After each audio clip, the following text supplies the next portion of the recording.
जय हिंद दोस्तों, आप सभी का स्वागत है आपके अपने सैनिक वेलफेयर यूट्यूब चैनल में। दोस्तों 3 अप्रैल 2023 को 43वां जो दिन होगा वो बड़ा ही ऐतिहासिक होने वाला है। क्यों? क्योंकि उस दिन संपूर्ण भारत से यानी कि लगभग 766 जिलों से पूर्व सैनिकों ने हाथ में हाथ मिला लिया है और वो महामहिम राष्ट्रपति जी को वन रैंक वन पेंशन के अंदर जो विसंगतियां हैं उनके साथ साथ अदर विसंगतियों का भी ज्ञापन सौंपेंगे। अब सभी पूर्व सैनिकों ने ठान लिया है कि अभी नहीं तो कभी नहीं, यानी कि अब चारों ओर से पूर्व सैनिकों की एक ही आवाज है कि अभी नहीं तो कभी नहीं। दोस्तों आज मैं ये इन्फॉर्मेशन आपके साथ 3 मुख्य बिंदुओं पर लेकर आया हूँ।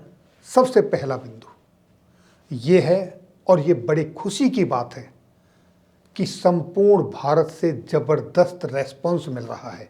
चारों तरफ से पूर्व सैनिक किस तरीके से एकत्रित हो रहे हैं, किस तरीके से ये मैसेज दे रहे हैं कि वो इन विसंगतियों के खिलाफ कंधे से कंधा मिला के एक साथ खड़े हुए हैं।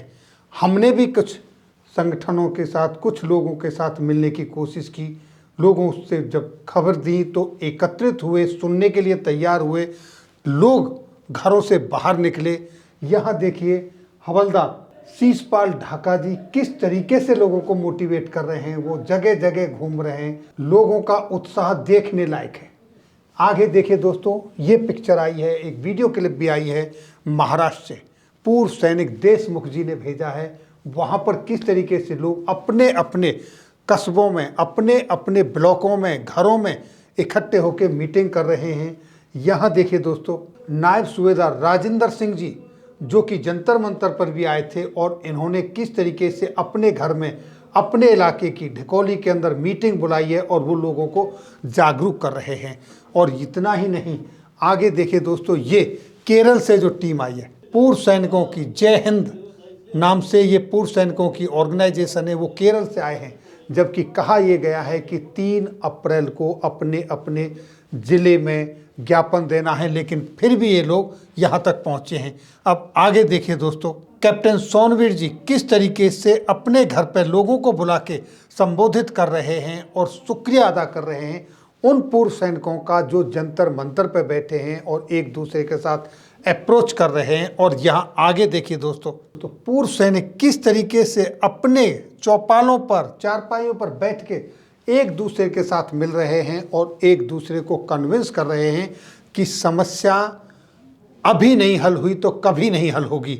और बिल्कुल एकदम ईंट से ईंट बजाने के लिए तैयार हैं। पूर्व सैनिक ओम प्रकाश जी, हवलदार तेजपाल जी, ये सभी लोग मिलकर लोगों को जागरूक कर रहे हैं। और इतना ही नहीं, अभी तक आपने देखा कि किस तरीके से जंतर मंतर पर पंजाब की तरफ से, हरियाणा की तरफ से, उत्तर प्रदेश की तरफ से धरने को कायम रखा हुआ है। केरल से, महाराष्ट्र से, तमिलनाडु से, उत्तराखंड से, जगह जगह से लोगों ने आके बिस्तर डाले हुए हैं। यानी कि दोस्तों कश्मीर से लेकर कन्याकुमारी तक, पूर्व से पश्चिम तक और उत्तर से दक्षिण तक, चारों तरफ एक ही आवाज़ है कि अभी नहीं तो कभी नहीं।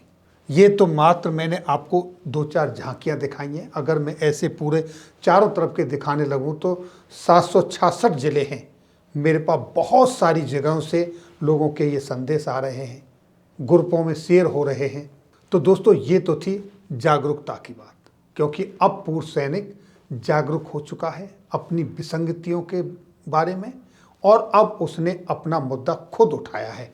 इस बार उन्होंने स्पष्ट शब्दों में कहा है कि अब हम अधिकारियों का साथ नहीं लेंगे, अपना मंच और माइक खुद संभालेंगे। अब आता है दूसरा पहलू कि ये पूर्व सैनिक आखिर अधिकारियों से नाराज क्यों हुआ, क्योंकि यहाँ पर पूर्व सैनिकों की भावनाओं को बहुत बड़ी ठेस पहुंची है। और वो सबसे ज़्यादा जो मुद्दा उठाए दोस्तों यहाँ पर, वो है विडो का, वीर नारी का।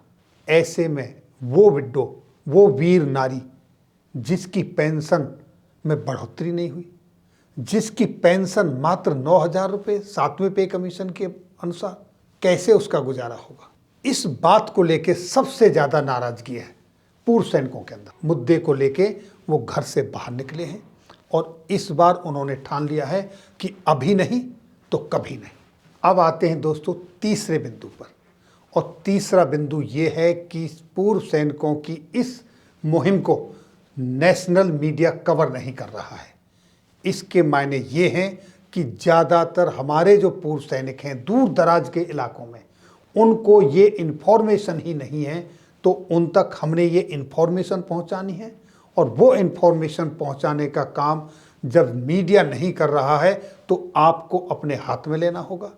आपको ज़्यादा से ज़्यादा अपने ग्रुप्स में, अपने दोस्तों के पास, अपने दोस्तों के पास और सबसे अप्रोच करना होगा कि ये इन्फॉर्मेशन ज़्यादा से ज़्यादा दूर दराज में जो हमारे पूर्व सैनिक रह रहे हैं उनके कानों तक पहुंचनी चाहिए। सबको पता चलना चाहिए कि आज पूर्व सैनिक रोडों पर है, आज पूर्व सैनिक जंतर मंतर पर आपके लिए धरने पर बैठे हुए हैं। और उन लोगों से मैं अपील करना चाहता हूं जो लोग जानते हुए भी धृतराष्ट्र बने हुए हैं, ये सोच के कि जो सबके लिए होगा वो हमारे लिए होगा। अगर ऐसा ही सोचते रहोगे तो किसी के लिए कुछ भी नहीं होगा, क्योंकि जब तक आप अर्ज नहीं करेंगे, जब तक आप डिमांड नहीं करेंगे, कोई सुनेगा क्यों? सीधी सी बात है। एक बहुत ही इन्फेंट बेबी, छोटे बच्चे को भी जब उसको भूख लगती है तो उसको भी रोकर अपनी माँ को बताना पड़ता है कि मुझे भूख लगी है, नहीं तो वो भी सोच रही होती है कि बच्चा सोया हुआ है, ये काम भी ख़त्म कर लूँ, वो काम भी ख़त्म कर लूँ। इसलिए आपको भी जगना होगा, अपनी डिमांड रखनी होगी, आपको घर से निकलना होगा। कुछ पाने के लिए कुछ खोना पड़ता है। अगर आपको स्वर्ग देखने की लालसा है तो मरना पड़ेगा, ये नहीं कि राम सिंह मरेगा और आपको स्वर्ग के बारे में जानकारी मिलेगी। आपको वो कष्ट खुद उठाना पड़ेगा। तो दोस्तों, मेरी आपसे सिर्फ यही अपील है, संवैधानिक तरीके से जो आपकी संवैधानिक मांगे हैं उनको मांगिए, लड़िए, उठिए, खड़े हुइए और एक साथ मिलकर 1 और 1 2 नहीं, 1 और 1 11 बन के सामने निकल कर आइए। और मैं यहाँ पर फिर एक बात मेंशन करना चाहता हूँ, OROP आपको माननीय प्रधानमंत्री नरेंद्र मोदी जी ने दी है। OROP 1 भी उन्होंने दी है, OROP 2 भी उन्होंने दी है।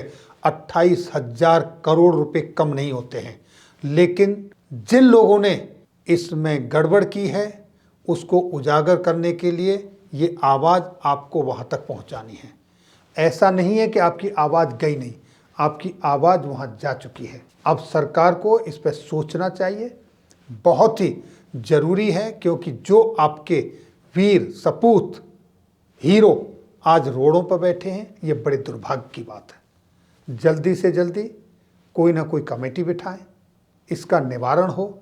और इतना ही नहीं, जब तक इसका निवारण नहीं होता है, जो OROP 2 के लिए रिवीजन के लिए एरियर के लिए जो पैसा दिया गया है उसका वितरण भी रोका जाए।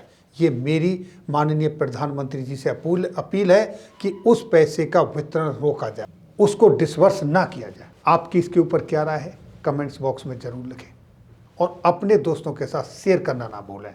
दोस्तों, 30 लाख से भी ज़्यादा पूर्व सैनिक हैं, ये आवाज़ सभी के कानों तक जानी चाहिए। तो फिर मिलेंगे आपके वेलफेयर से जुड़ी हुई किसी अन्य जानकारी के साथ अगली वीडियो में। जब तक के लिए जय हिंद, जय भारत।